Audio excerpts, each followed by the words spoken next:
Hello, this is Eva Ortega. And Eva Ortega, and we will be presenting Euclid's Elements. This topic is something that all mathematicians have heard of, and most people don't realize that many things that they have learned in their math class, particularly in their geometry class, is based on Euclid's Elements. But before we go into describing Euclid's Elements, we first ask ourselves, who is Euclid? Euclid is known as the father of geometry. However, not much is known about Euclid's life, but what is known about him is learned through mentions of him by other scholars, such as Proclus or Archimedes. So only some information has been compounded about his life.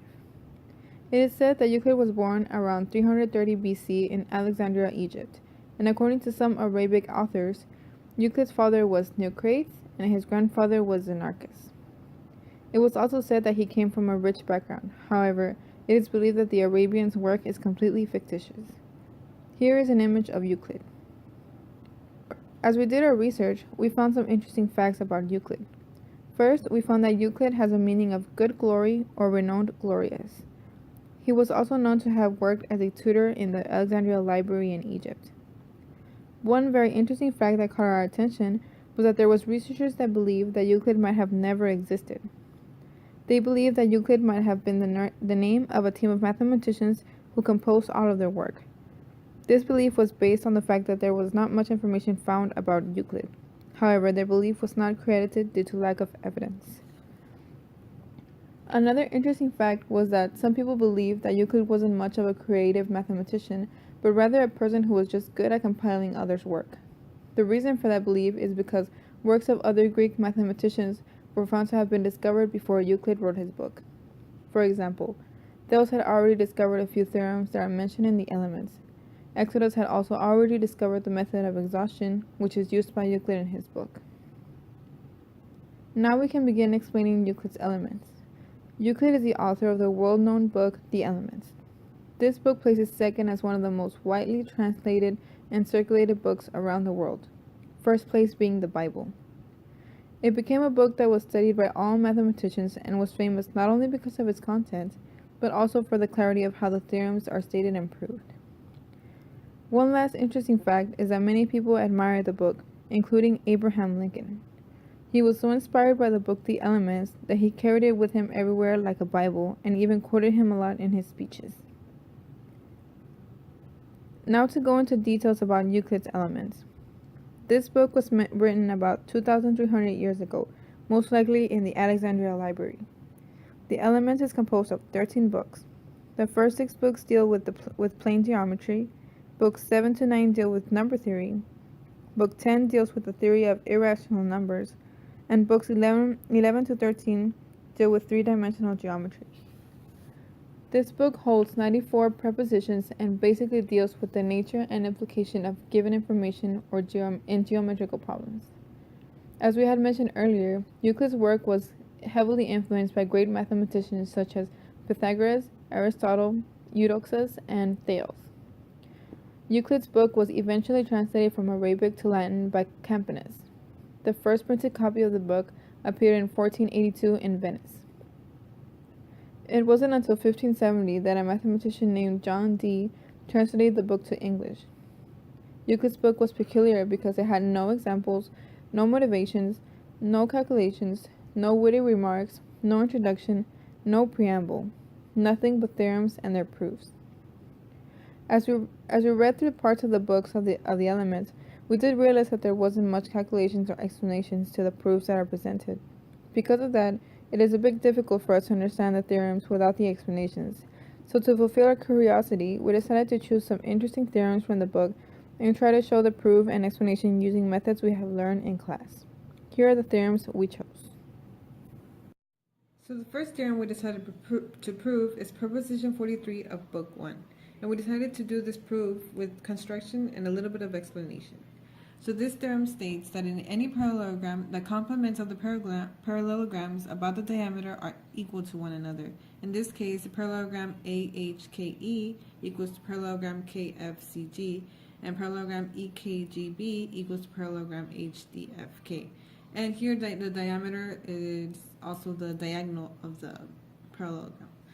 So we begin with our construction. We have a parallelogram ABCD, where AD is parallel to BC and AB is parallel to DC. And then we construct our diameter AC. Then we construct a line M parallel to AD, going through an arbitrary point K from AC intersects AB at E and DC at F. Then we do another line L parallel to AB, going through the point K, intersects the line AD at H and BC at G. So now if we continue on with our explanation, we have that triangle ABC equals to triangle ADC. Why? Because AC is the diameter of ABCD. Same reason goes to that the triangle AEK equals to triangle AHK, and triangle KGC equals to triangle KFC.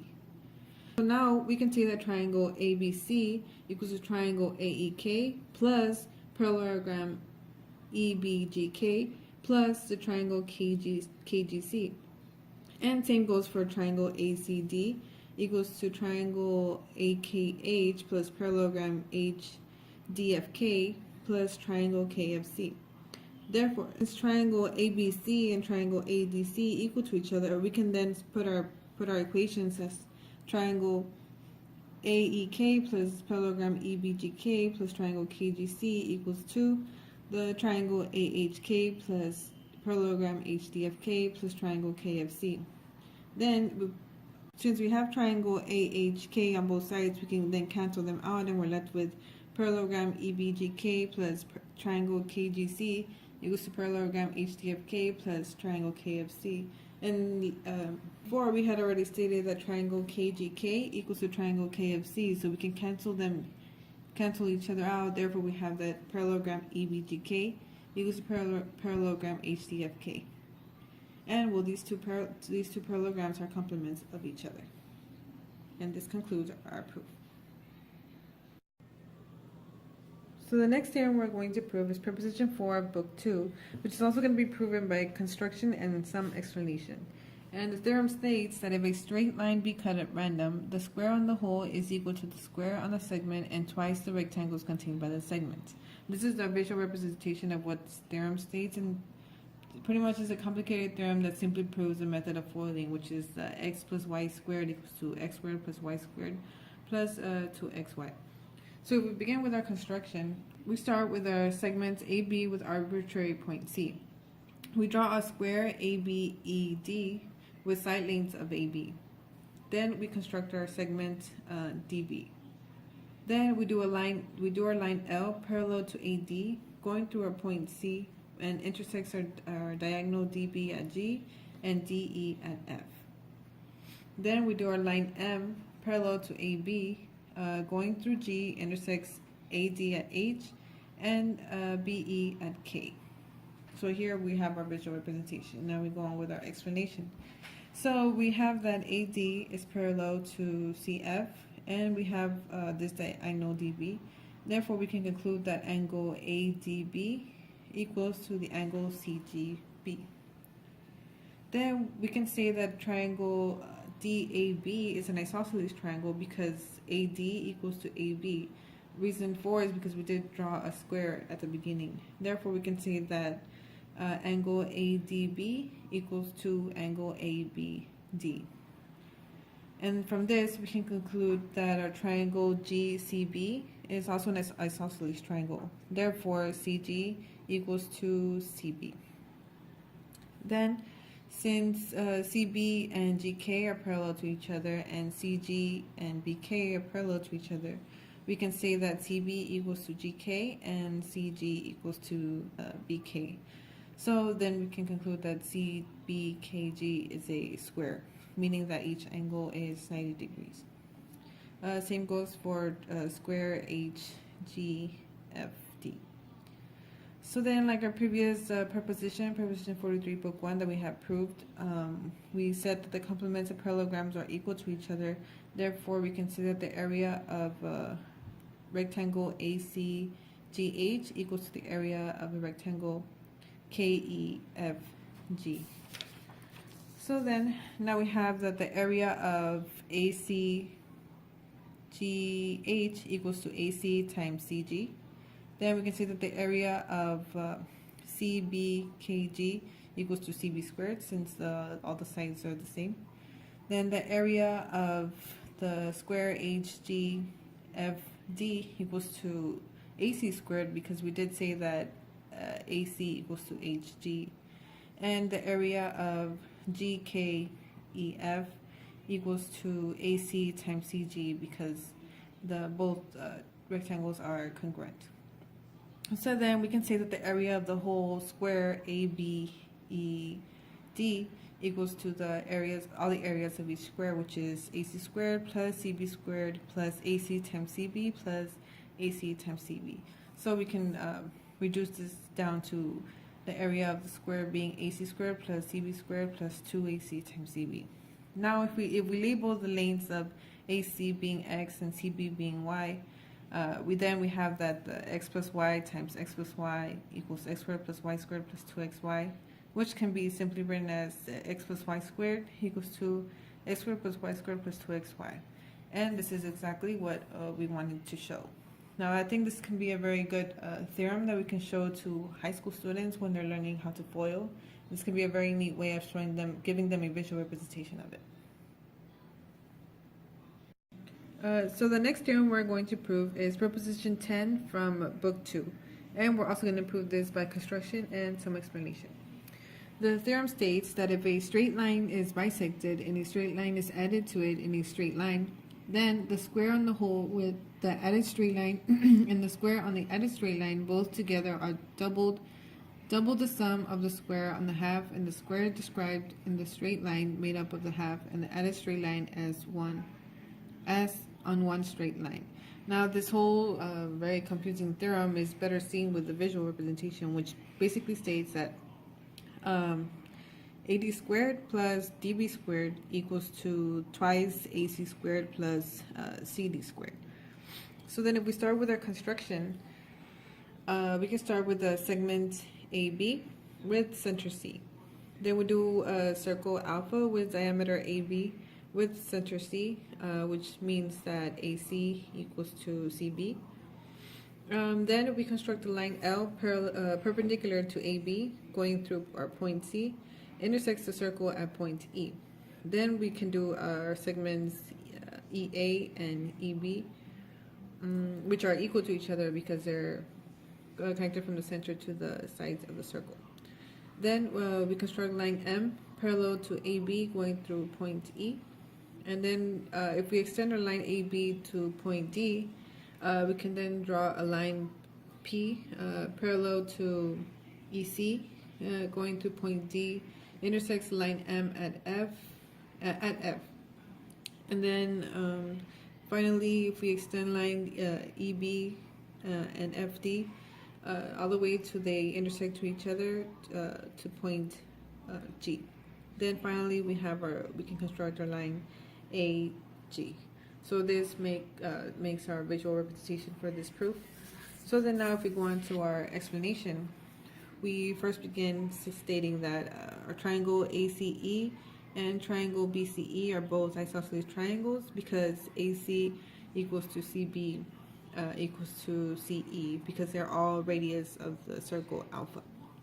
Therefore, from this we can state that angle AEC equals to angle EAC equals to angle CEB equals to angle CBA, which they all are 45 degrees. So then from this we can conclude that angle BEA is 90 degrees because 45 plus 45 equals 90. Then we can say that angle EBC and DBG are vertical angles, therefore angle DBG also equals 45 degrees. So then from this we can conclude that triangle BDG is also an isosceles triangle because angle DBG equals to 45 and BGD also equals to 45. Angle BDG equals to 90 degrees. Therefore, we can say that BD equals to DG. Then we have triangle EFG is also an isosceles triangle because angle EFG is at 90 degrees because these lines are perpendicular to each other, and angle FGE is 45. So then from here we can say that angle FEG also equals 45. So then because of this, segments EF and FG are equal to each other. So then, from this on, we can start using the Pythagorean theorem because we have plenty of right triangles. So then, if you look at this triangle, triangle ACE, we can say that AE squared equals to AC squared plus CE squared.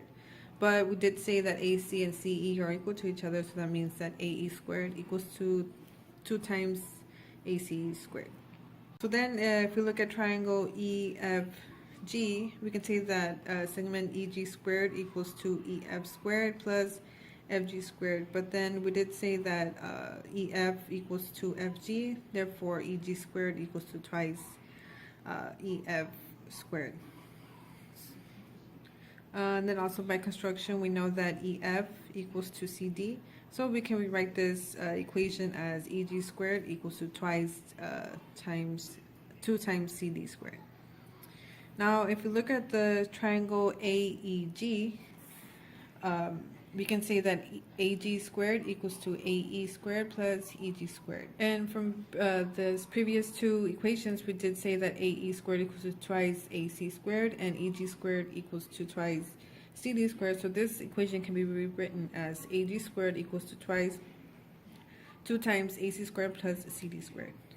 Now, if you look at the triangle ADG, we have that AG squared equals to AD squared plus DG squared, but we know that DG equals to DB, so this equation can be rewritten as AG squared equals to AD squared plus DB squared.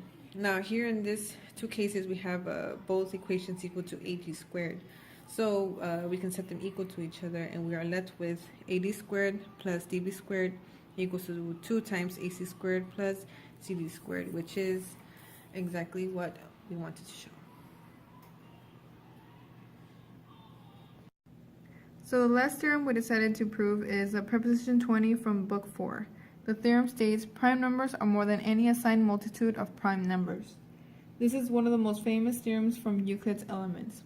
I have heard this theorem being written in different ways, such as prime numbers are infinite, or there is no such thing as a greatest prime number. So the way I will prove this theorem is by contradiction. So let P denote the set of prime numbers. Let us assume that P is finite, which is the opposite of what we're stating over here. Then P equals P1, P2, P3 all the way to Pn for some natural number n. Now let us consider the following integer. P equals to P1, P2, P3 times P4 all being multiplied all the way to Pn plus 1. The number of P is greater than Pi, for I is 1, 2 all the way to n. Thus P is not an element of the set P. None of the numbers P1, P2 all the way to Pn divides P because of this plus 1 right here, so P is prime. That right there is a contradiction because we had assumed that set P was finite, so the greatest element of P of the set P was Pn. However, we have showed that the number of P, which is greater than Pn, should also be in the set P because it is a prime number. Therefore, the assumption is false and the statement that the set P is infinite is true, and which also shows that our original theorem of prime numbers are more than any assigned multitude of prime numbers is true. There is obviously a lot more about Euclid's Elements and all of the theorems in his books, so our presentation was just a brief description about Euclid and his 13 books. I hope you enjoyed our presentation. Thank you.